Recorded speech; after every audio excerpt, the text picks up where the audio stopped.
제가 우리 시어머님을 처음 만난 곳은 우리 친정집 마당이었습니다. 어느 주말 오랜만에 집에 내려갔던 그날 집 안으로 들어서고 있었는데 집 안에서 엄마와 웬 기부인 같아 보이는 사람이 나왔어요. 시은아, 말도 없이 네가 웬일이야? 집에 내려온 지 오래돼서 내려왔지. 대답을 하는 둥 마는 둥 제가 다시 그분을 바라봤습니다. 머리부터 발끝까지 어디 하나 소홀한 부분이 없다고 할 정도로 너무나 완벽해 보이는 그런 모습이었어요. 그에 비해 우리 엄마의 모습은 초라하게 그지없는 그런 모습이었습니다. 그 순간 온갖 생각들이 제 머릿속을 스치고 지나갔습니다. 누구지? 엄마 친구인가? 설마 빚쟁이가 아직도 남아있는 건가? 그런 생각들 말이죠. 그런 제 마음을 눈치챘던 것인지 엄마가 급히 말했어요. 시은아, 여긴 내 고등학교 단짝 친구 숙자 아줌마야. 비록 엄마의 옷차림은 초라했지만 표정만큼은 그 어느 때보다 밝아 보였습니다. 안녕하세요. 안녕? 네가 은숙이 딸이구나. 세상에나 엄마 젊었을 때랑 어쩜 이렇게 다 닮았을까? 그냥 쏙 빼닮았네. 에이, 우리 딸이 나보다 훨씬 낫지. 얼굴도 예쁘고 머리도 좋고 어디 하나 빠지는 게 없다. 그동안 그 힘든 시간을 우리 딸 보면서 견뎌냈으니까 우리 딸 없었으면 지금껏 어떻게 살았을까 몰라. 순식간에 엄마의 눈시울이 붉어져 있었습니다. 그리고 엄마 친구라던 숙자 아줌마가 제 앞으로 다가와서는 제 머리를 쓰다듬어 주셨어요. 딸을 아주 잘 키웠네. 네가 나보다 낫다. 그러게, 가난한 부부 만나서 고생하면서도 우리 딸이 참 잘 컸지. 그렇게 두 분이서 잠시 이런저런 이야기를 하다가 숙자 아줌마가 차에 올라타셨는데요. 숙자 아줌마의 차를 보던 순간 깜짝 놀라고 말았습니다. 차가 어마어마하게 좋은 수입차였거든요. 거기다 차를 운전해주시는 운전기사님까지 있었고 말이죠. 멀어져가는 차를 보던 엄마가 제게 말했어요. 숙자가 예전에 참 힘들게 살았었거든. 거기다 워낙 없이 살아서 내 결혼식 때 나한테 연락도 못했다고 하는구나. 근데 그랬던 숙자가 저렇게 부자가 되어 있을지 누가 알았겠니? 그렇게 고생만 하다가 잘 된 거지. 이렇게 잘 살게 됐으니 얼마나 잘된 일이겠니? 그렇게 어렵게 살았는데 갑자기 어떻게 저렇게 부자가 된 거야? 뭐 로또라도 당첨된 건가? 아니, 그건 아니고 전에 숙자 시아버지가 가지고 있던 경기도 어딘가에 쓸모없던 땅에 신도시가 생겼다지 뭐니. 그때 갑자기 돈을 어마어마하게 벌게 됐다는데 그 뒤에는 돈을 번다고 여기저기 투자해서 지금은 어마어마한 부자라고 하잖니. 참 사람 인생 모르는 거라고. 그때 난 네 아빠 만나서 결혼할 때 다들 부자에다 똑똑한 남자 만나서 결혼하게 됐다고 그렇게 부러워했었거든. 숙자가 나보다 먼저 결혼을 했었는데 자기 초라한 모습 보여주기 싫다고 우리 결혼식에 참석도 안 했었다. 그때까지 숙자네 형편이 아주 안 좋았었거든. 근데 봐라, 사람 인생 참 알 수 없는 거라더니 니들 아빠가 그 많은 돈 다 날려먹고 이 모양 이 꼴이 될 줄 누가 알았겠니? 엄마의 표정이 많이 복잡해 보였습니다. 엄마 숙자 아줌마는 고등학교 때 단짝 친구였다고 합니다. 그때 당시 꽤 부자였던 엄마와는 달리 숙자 아줌마네는 많이 가난했다고 했어요. 하지만 엄마와 숙자 아줌마에게 있어 그러한 것은 큰 문제될 게 없었다고 합니다. 두 분이서 마치 자매처럼 그렇게 잘 지냈다고 했으니까요. 시간이 흘러 고등학교를 졸업한 뒤 엄마는 꽤 좋은 대학에 합격을 했고 숙자 아줌마는 어려운 집안 형편 때문에 대학을 포기했다고 했습니다. 내가 우리 아빠한테 말해봤는데 아빠가 네 등록금이랑 도와주시겠대. 그러니까 우리 같이 대학 가자. 말만으로도 고마워. 근데 지금 난 대학 등록금이 문제가 아니야. 하루하루 근근히 살고 있는데 가족들을 어떻게 나몰라라 하겠어? 나 일자리도 다 알아봤었어. 내가 너처럼 공부를 잘하는 것도 아니고 대학 가서 뭐 하겠어. 그냥 공부 잘하는 너나 대학 가서 꼭 네가 되고 싶은 선생님 돼. 나 대학 가고 나서도 우리 계속 연락하고 만날 수 있는 거지? 당연하지. 그럼 넌 대학 가서 나 모른 척 하려고 했어? 아니, 그런 건 아닌데 그냥 그런 거 있잖아. 학교 졸업하고 나면 연락도 끊기고 한다니까. 걱정돼서 그렇지. 걱정 마. 우린 그런 사이가 아니잖아. 그 뒤 엄마는 대학에 입학을 하게 되었고 숙자 아줌마는 어느 공장에 취업을 하게 되었답니다. 하지만 두 분은 그 뒤에도 수시로 연락을 하며 잘 지냈다고 했어요. 그러다가 숙주 아줌마가 먼저 결혼을 하면서 약간의 문제가 생기기 시작했다는데요. 아무래도 사는 게 팍팍했으니 그랬던 것이 아니었나 싶습니다. 특히나 숙주 아줌마가 아이를 낳고부터 더욱 그랬다고 했으니까요. 그때쯤 엄마는 대학을 졸업한 뒤 대기업에 취업을 했었기에 아무래도 형편이 넉넉한 편이었다고 했어요. 그랬던 엄마는 힘들게 사는 숙주 아줌마가 안쓰러웠고 자주 찾아가서 아이 기저귀부터 이것저것을 챙겨줬다고 하네요. 숙주 아줌마도 미안해하긴 했지만 워낙 형편이 어려웠기에 어쩔 수 없이 계속해서 엄마의 도움을 받았다고 합니다. 그러던 어느 날 둘의 사이가 멀어지게 된 계기가 있었다는데요. 그날도 주말이었기에 엄마가 이것저것 생필품을 사서 숙주 아줌마 집으로 갔다는데요. 그날따라 숙주 아줌마 집안이 시끌시끌 하더랍니다. 지금 기저귀 값도 없는데 술이 목구멍으로 넘어가냐? 내가 맨날 먹었어? 어제 너무 힘들어서 먹었다고 했잖아. 그만 좀 해. 나도 힘드니까. 당신이 정신 안 차리니까 그런 거 아니야. 이런 식으로 해서 언제 이 지하철방에서 벗어날래? 우리 아들 학교 들어가기 전에는 여기서 벗어나야 할 거 아니야. 언제까지 이렇게 살 거냐고. 나도 할 만큼 하고 있으니까 제발 그만 좀 해. 집구석이라고 들어와봐야 맨날 바가지나 긁어대니 내가 들어오고 싶지가 않아. 그러면서 숙주 아줌마 남편이 옆에 있던 주전자를 발로 걷어찬 모양인데요. 태수 아빠 왜 이래요? 진정 좀 하세요. 놀란 엄마가 방 안으로 뛰어들어갔다고 합니다. 그리고 방 안에 있던 숙주 아줌마 엄마의 눈이 딱 마주쳤다는데요.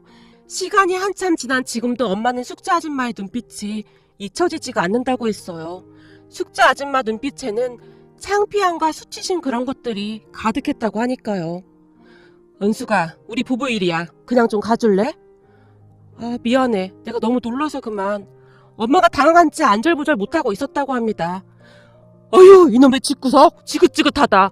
숙주 아줌마 남편이 쾅하고 문을 닫고 나가버렸고요. 숙자야 나 이만 가볼게. 미안해. 아니야 네가 미안할 게 뭐가 있겠니? 이게 다 못난 내 잘못이지. 그래서 말인데 앞으로는 찾아오지 않았으면 좋겠어. 나 사실 그동안 너 보고 있으면 기분이 그랬어. 난 이렇게 지지리도 궁상맞게 사는데 넌 나와는 너무나 다르잖아? 그동안 많이 챙겨준 건 고마운데 앞으로는 오지 말아줘. 너 볼 때마다 더 힘들어지니까. 알았어. 그럼 너 기분 괜찮아지면 연락해. 난 이만 가볼게. 엄마가 뒤를 돌아 그곳을 나왔다고 하는데요. 뒤에서 숙주 아줌마가 흐느끼는 소리가 들려오더랍니다. 그 뒤 엄마는 숙주 아줌마 집에 한동안 찾아가지 못했다고 했어요. 그러다가 시간이 지나 숙주 아줌마가 이사를 가버리는 바람에 아예 연락이 끊겼었고요. 엄마가 결혼할 무렵 어떻게 알았던 것인지 숙주 아줌마가 연락을 해왔다는데요. 은수가 너도 알다시피 지금 내 꼴이 이래서 네 결혼식에는 참석을 못할 것 같아. 그래서 말인데 얼마 되진 않지만 축의금하고 조그만 선물 하나 준비했거든. 우편으로 보내줄게. 정말 미안하다. 나 절대 용서하지 마. 숙주 아줌마가 흐느끼며 전화를 끊었다고 하네요. 그리고 다시 숙주 아줌마의 연락이 끊겼는데 엄마도 결혼 후 아빠로 인해 힘든 삶을 살았었기에 숙주 아줌마를 찾을 엄두도 못 내고 있었답니다. 결혼할 때까지만 해도 엄마의 삶은 탄탄대로였다고 하는데요. 든든한 외할아버지와 돈 많고 학벌 좋던 아빠를 만났으니 다들 부러워하던 그런 결혼이었다고 했어요. 하지만 아빠가 잘 다니던 회사를 그만두고 사업을 하기 시작하면서 집안이 흔들리기 시작했답니다. 나중에는 있는 재산까지 다 날려먹고 빚까지 잔뜩 진 채 어느 날 갑자기 아빠가 주무시다가 심장마비로 돌아가셨어요. 그 바람에 엄마는 그나마 가지고 있던 것과 외할아버지가 보태준 돈 전부를 빚 갚는 데 써야만 했고요. 우리 집은 그렇게 하루아침에 쫄딱 망했습니다. 부자가 망해도 3년은 간다는 말이 있다던데 우리는 순식간에 집 한 칸 없이 쫓겨나고 말았습니다.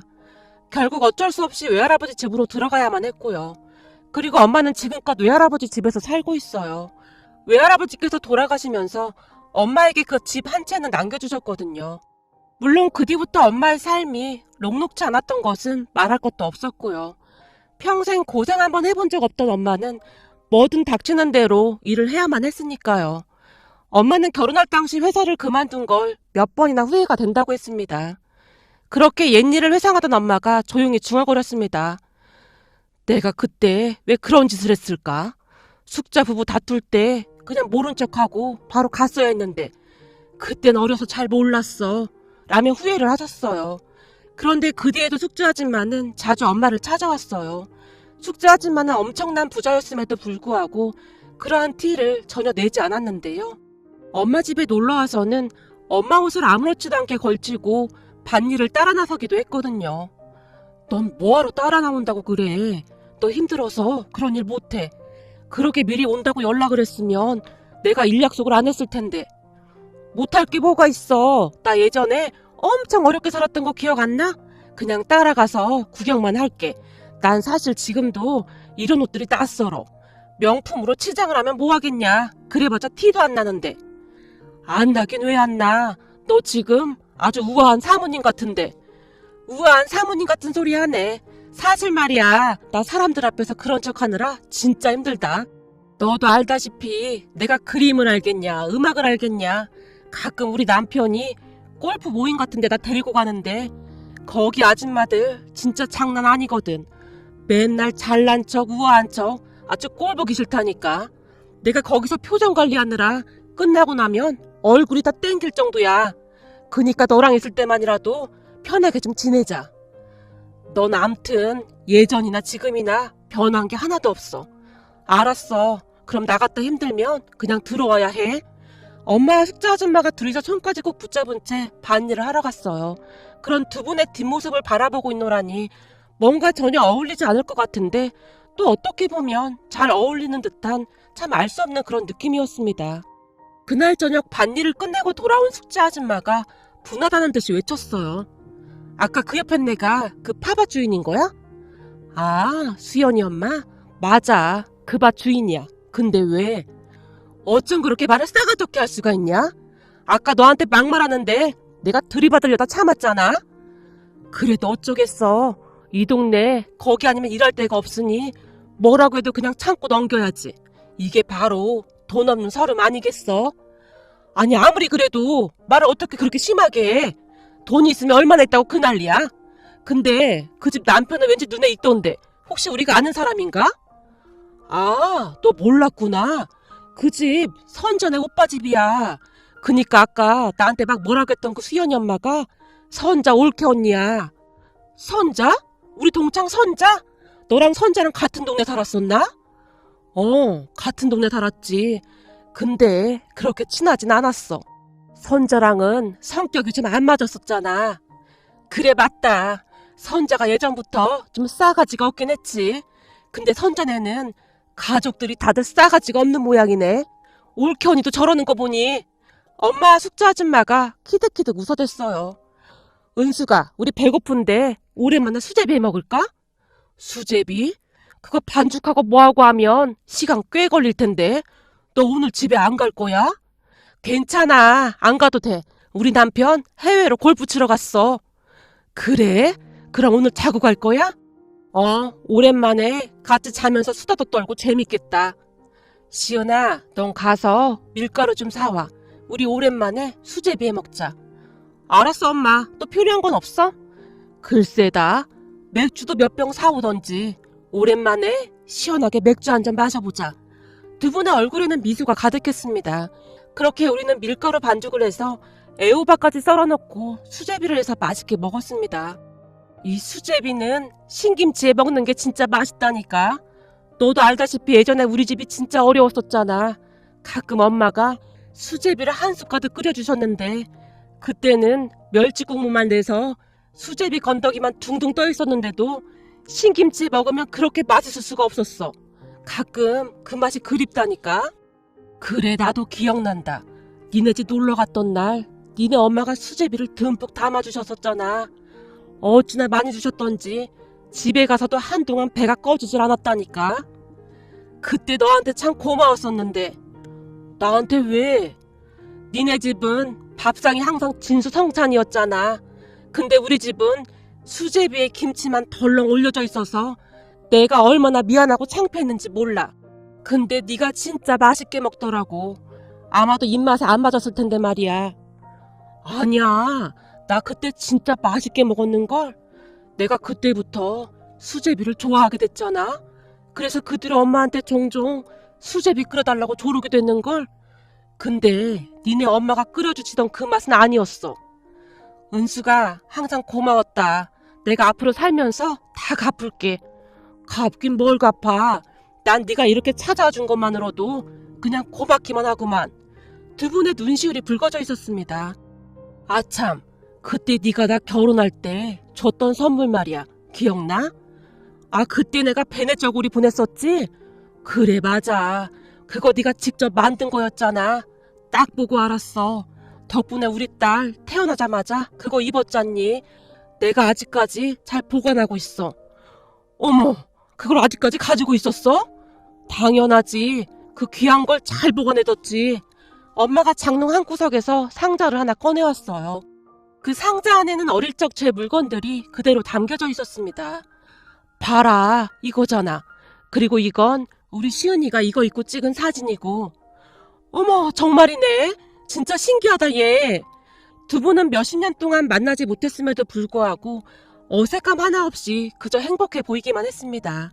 그날 밤 두 분은 수다를 떠느라 새하얗게 밤을 지새울 정도였어요. 그런데 다음날 점심때쯤 누군가 집에 찾아왔는데요. 우리 태수 왔네.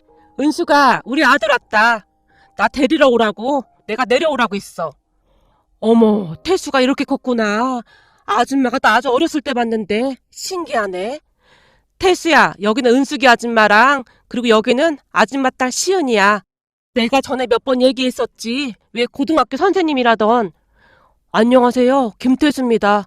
숙제 아줌마 아들이 제게 쑥스러운 듯 인사를 했습니다. 태수야, 너 점심 안 먹었지? 가서 시은이랑 맛있는 것 좀 먹고 와. 둘 다 한참 좋을 나이인데 데이트도 하고 좋잖니? 네? 전 괜찮은데. 제가 놀란 채 머뭇거리고 있었어요. 시은아, 아줌마 아들이니까 걱정 말고 같이 가서 밥도 먹고 커피도 한 잔씩 마시고 와. 시은이 너 보면 너무 재미없게 사는 것 같아서 그래. 내가 가만히 보니 주말에 거진 여기 내려와 있잖니? 니들 나이 때는 데이트도 하고 그러면서 살아야 하는 거야. 그래, 네 말이 맞다. 우리 시은이는 다 좋은데 너무 재미가 없어. 그렇게 우리는 두 분에게 등 떠밀려 밖으로 나왔습니다. 숙제 아줌마 아들도 예의 바르고 참 좋은 사람이었어요. 우리는 같이 식사도 하고 커피도 마시면서 이런저런 이야기를 했고 처음 만났음에도 불구하고 굉장히 말이 잘 통했어요. 처음에는 집이 부자라고 해서 조금 걱정을 했는데 전혀 그렇지가 않더라고요. 오히려 소탈한 편이었어요. 태수 씨는 이런 거 안 좋아할 줄 알았는데 잘 드시네요? 떡볶이를 누가 싫어해요? 전 엄청 좋아하는걸요? 태수 씨 같은 부자들은 길거리에서 파는 이런 어묵이랑 떡볶이 같은 거 잘 안 먹고 그러는 줄 알았어요. 드라마 보면 그렇잖아요. 사실 제가 초등학교 때까지 우리 집이 많이 어려웠거든요. 물론 그 뒤에는 좋아졌지만요. 초등학교 때까지 저도 이런 거 엄청 많이 먹었어요. 그래서 그런지 아직도 이런 게 참 맛있어요. 아마도 숙제 아줌마가 우리 둘을 연결해주기 위해 작정을 한 듯했고 그런 아줌마의 적극적인 지지 덕분에 우리는 금세 가까워졌습니다. 물론 그 뒤 결혼까지 했고 말이죠. 우리가 결혼한 이야기는 구구절절 할 말이 많지만 그냥 생략하도록 하겠습니다. 결혼 준비를 하면서 숙제 아줌마, 그러니까 지금은 우리 시어머님이시죠. 시어머님 항상 제게 그렇게 잘해주실 수가 없었어요. 사실 시아버님과 시누이들이 우리 결혼을 탐탁지 않아 했거든요. 이유는 다들 아시겠지만 남편에 비해 우리 집 형편이 좋지 않다는 이유 때문이었어요. 아무리 그래도 우리 집안이랑 차이가 나도 너무 나는 거 아니야? 이게 말이야, 이렇게 차이가 나면 나중에 본인이 힘들어서 못 견디더라고. 맞아, 연애한 날만 봐도 그렇잖아. 재벌과 결혼했다가 이혼하는 사람들이 어디 한둘이야? 두 시누이들이 마치 들으라는 듯이 큰 목소리로 말했어요. 사람이 돈만 있으면 뭐해? 교양이 없는데. 니들 하는 짓 좀 봐라. 그니까 니들이 돈만 많은 졸부라는 소리를 듣는 거야. 우리 시은이가 왜 마음에 들었는 줄 알기나 해? 그냥 자체에서 흘러나오는 고상함이 있기 때문이야. 우리 같은 졸부 집안에 시은이는 감지덕지다 이 말이야. 니들 맨날 명품 휘두르고 다녀봐야 뽀대가 안 나잖니? 그게 바로 품격이라는 게 없어서 그런 거야 이것들아. 맨날 돈이나 쓰고 다니는 니들이 알긴 뭘 알아. 한심한 것들. 평소에는 자상하기만 하던 시어머님이 집안이 떠나려가라 소리를 지르셨어요. 시은아, 놀랐지? 미안하구나. 근데 너 기죽을 필요 없다. 난 돈만 많은 졸부보다 너처럼 속이 알찬 사람이 더 좋으니까. 역시 우리 엄마는 멋있어. 대장부라니까. 니들도 엄마 반만 닮아봐라. 도대체 언제쯤 철이 들려고 그러냐? 맨날 백화점만 다닐 생각하지 말고 책도 읽고 그러면서 교양을 좀 쌓으란 말이야. 괜히 우리한테 난리야. 우리도 교양 있거든? 시누이들이 투덜댔지만 시어머님은 들은 척도 하지 않았어요. 물론 그 뒤에도 시누이들이 제게 못되게 군 적이 참 많긴 했습니다. 하지만 그때마다 시어머님과 남편이 항상 제 편이 되어주었기에 그 정도는 견딜만 했습니다. 그렇게 우리는 큰 문제 없이 잘 지내고 있었어요.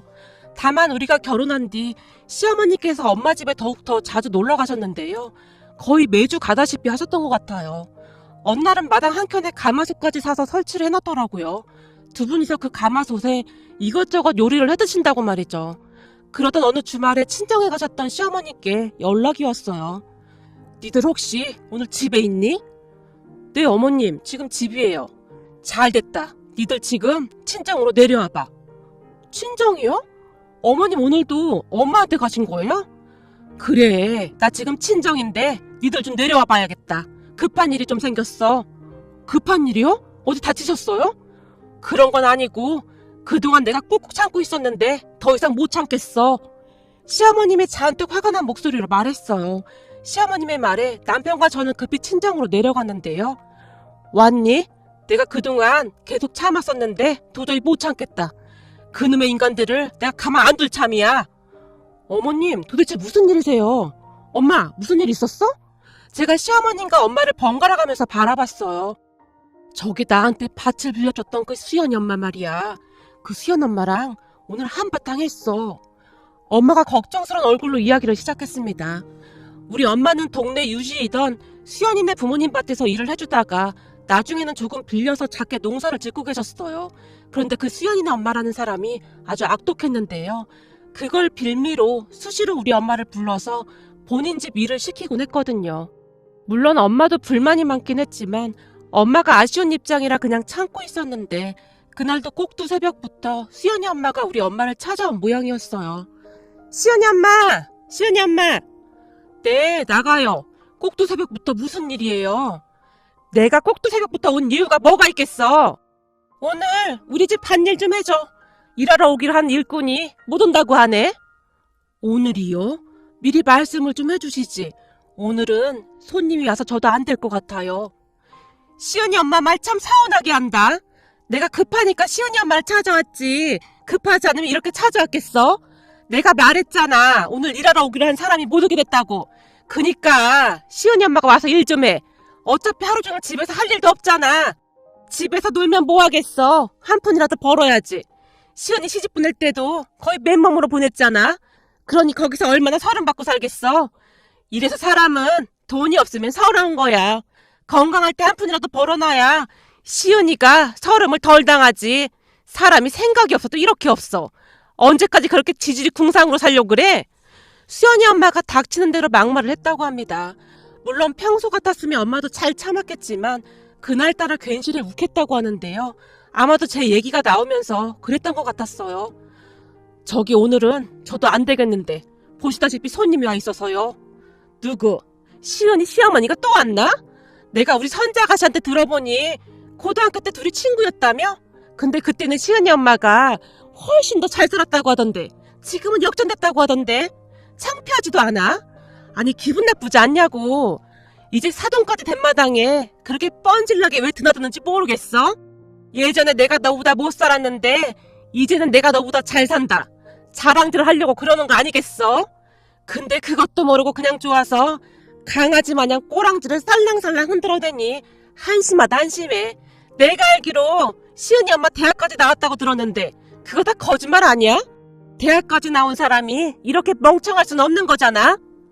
저기 수연이 엄마 말이 좀 심하네요. 아무튼 저는 오늘 그 집 일 못 가니까 그런 줄 알고 돌아가세요. 그래, 당신이 이렇게 나오겠다 그거지? 알았어. 그럼 내년부터는 우리 집 땅 못 빌려주니까 알아서 해. 사람이 은혜를 원수로 갚네. 그동안 우리가 빌려준 땅으로 시은이 대학까지 다 보내놓고 그렇게 살았으면 이제 와서 이러면 안 되는 거지. 저기 수연이 엄마, 그동안 나도 참을 만큼 참았는데 수연이 엄마 그러는 거 아니에요. 그동안 내가 수연이네 집 일 봐준 게 어디 한두 번이에요? 근데 일당 제대로 쳐준 적이 몇 번이나 됩니까? 이 핑계 저 핑계 대면서 지금까지 안 준 돈이 얼마인 줄 알기나 해요? 어머, 대단하네. 그걸 다 기억하고 있었어? 그 몇 푼 되지도 않는 걸 가지고 쪼잔하게 왜 그래? 알았어. 내가 치사하고 더러워서 그 돈 다 준다. 대신 내년부터는 우리 땅에서 농사 지을 생각도 하지 마. 수연이나 엄마가 흥분해서 소리까지 쳤다고 하네요. 그런데 그 순간 방 안에 계시던 시어머니께서 밖으로 나오셨다는데요. 그까지 땅이 얼마나 하길래 그렇게 큰 소리를 치는 겁니까? 뭐요? 그까지 땅? 당신이 얼마나 부자인 줄은 모르겠는데 내가 이 동네 유지다 이 말이요. 그러니까 함부로 말하지 마시오. 유지? 그럼 내가 그 유지 타이틀을 한번 빼앗아 와봐야겠네. 도대체 뭔 소리라는 거야? 내가 무슨 소리라는지는 차차 확인해보면 될 거 아니야. 아무튼 우리 바쁘니까 그만 돌아가요. 오늘 그쪽 집 일 못 봐주니까. 아니, 앞으로 절대 안 봐줄 테니까 다시는 찾아오지 마요. 그렇게 한바탕 난리가 났던 모양이었어요. 그때 시어머님은 친정으로 내려온 우리에게 이것저것 지시를 하셨는데요. 시어머님의 말을 듣던 엄마와 제가 놀란 채 기겁을 하고 말았답니다. 화가 잔뜩 난 시어머님께서 동네 땅을 사신다고 하셨거든요. 명의는 우리 며느리 이름으로 하면 되겠구나. 살 수 있을 만큼 다 사. 그 수연이네 집보다 무조건 더 많아야 한다. 돈은 내가 줄 테니 걱정 말고. 어머님, 안 그러셔도 돼요. 괜찮아요. 괜찮긴 뭐가 괜찮아. 나도 괜찮다. 나 돈밖에 없는 졸부잖니? 졸부 맛이 어떤지 한번 제대로 보여주마. 진짜 돈 있는 사람이 어떻게 사는지 똑바로 보여줄 거야. 돈도 별반 없는 인간들이 꼭 저주라를 한다니까. 그 뒤 시어머님은 시세보다 조금 비싼 값에 제 이름으로 땅을 사들이기 시작했습니다. 그 바람에 동네 사람들이 다들 놀라서 난리가 났는데요. 이런 땅을 그 가격에 준다고 하니 빨리 팔아야 하지 않겠어? 그러게 말이야. 이런 기회가 어디 있겠어? 사실 그 동네가 몇 해 농사가 안 좋아서 땅을 내놔도 잘 팔리지 않는 그런 동네였기에 아무래도 사람들이 더 혹했던 것 같습니다. 그렇게 제 이름으로 땅을 사들인 시어머님은 동네 일꾼들을 하나둘씩 모으기 시작했는데요. 그 바람에 동네가 다시 한번 들썩이기 시작했습니다. 저기 말이야, 자네들 말 들었는가? 시은이네 집으로 일하러 가면 일당을 더 쳐준다고 하더구만. 거기다 새참으로 그 뭐냐, 탕수육 그런 걸 그냥 막 시켜준대. 당연히 들었죠. 그것뿐만인 줄 알아요? 몇 달씩 일한다고 하면 일당을 더 준다고 하는구만요. 일당도 그날 바로바로 준대요. 그래서 지금 동네가 들썩이고 난리 났어요. 다들 시연이네로 일하러 간다고. 어제는 점심 먹고 후식으로다가 듣도 보도 못한 비싼 과일까지 싹 다 돌렸대요. 결국 동네 사람들이 다들 우리 집 일을 하겠다고 몰려들기 시작했어요. 그리고 그 모든 것은 시어머님이 작정하고 한 것들이었는데요. 그렇게 우리 집 일을 하겠다고 사람들이 몰리기 시작하면서 수연이네 집은 일꾼을 구할 수가 없게 되었거든요. 수연이네 엄마가 동네 사람들을 쫓아다니면서 내가 일당 올려줄 테니까 우리 집 일 좀 해줘 라는 말을 하고 다녔지만 그게 나도 그러고 싶은데 몇 개월씩으로 얘기가 다 끝나서 어쩔 수가 없구만. 아니, 하루아침에 다들 너무 하는 거 아니야?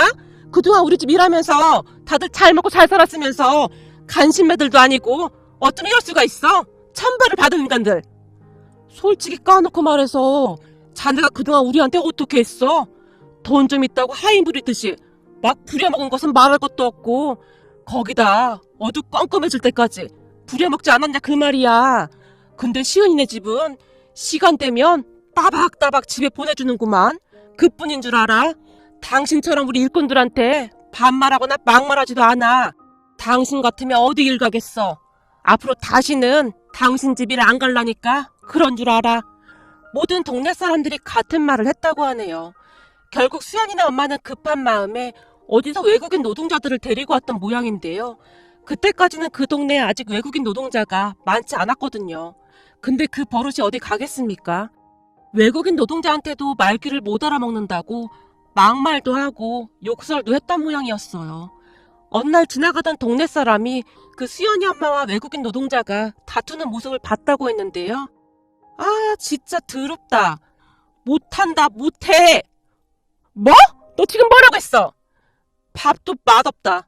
못 먹는다. 방까지 일 시키고 나도 다 한다. 라며 외국인 노동자들이 소리를 지르다 가더랍니다. 결국 수연이네 집은 일꾼이 없어서 농사를 지었던 대파를 수확하기도 어려워졌고 가족들이 다 달라붙어서 일을 했지만 역부족이었다고 하네요. 뭐 거진 농사를 망쳤다고 봐도 될 것 같습니다. 거기다 다음 해에 다시 농사를 시작도 못했다고 하는데요. 애초에 일할 사람이 없으니 농사를 지을 엄두도 못 냈던 거죠. 그러던 어느 날 기가 막힌 일이 일어났습니다. 수연이 엄마가 우리 엄마에게 와서 조심스레 말을 꺼냈거든요. 저기 수연이 엄마, 그때 여기저기 땅 많이 사들이는 것 같더만 혹시 우리 땅도 좀 사주면 안 되겠나? 수연이네 땅을요? 글쎄요, 아마도 안 될걸요. 우리 안 싸도니 수연이 엄마라면 아주 치를 떨어서요. 우리 안 싸도는 없는 사람 무시하고 힘들게 하는 사람들 제일로 싫어하는 성격이어서요. 그러지 말고 수연이 엄마가 잘 좀 말해봐. 내가 이렇게 부탁 좀 할게. 둘이 단짝이잖아. 글쎄 안 될 겁니다. 워낙 고집이 있어서 한번 결정한 건 바꾸는 걸 못 봤어요. 거기다 저도 수연이네 땅은 별로 사고 싶지도 않고요. 결국 수연이네 집은 계속 농사를 지을 수가 없었습니다. 그동안 땅 좀 있다고 동네 사람들을 그렇게 무시하더니 그대로 돌려받은 것이라는 생각이 들었습니다. 그리고 우리 시어머님은 여전히 시간 날 때마다 농사일을 하러 왔다 갔다 하시는데요. 어느 날 시아버님께서 혀까지 내두르셨어요. 요즘 네 시애미는 농사일에 아주 푹 빠졌구나. 농사꾼이 다 됐어. 그래도 골프 치러 다닐 때보다 더 좋아 보이긴 하는구나. 라는 말씀까지 하실 정도였으니까요. 시간이 가면 갈수록 얼굴이 시커멓게 걸린 시어머님은 오히려 더 건강해 보이고 행복해 보인답니다. 항상 본인을 졸부라고 말하고 다니는 시어머님이시지만 그 누구보다도 마음 따뜻한 시어머님이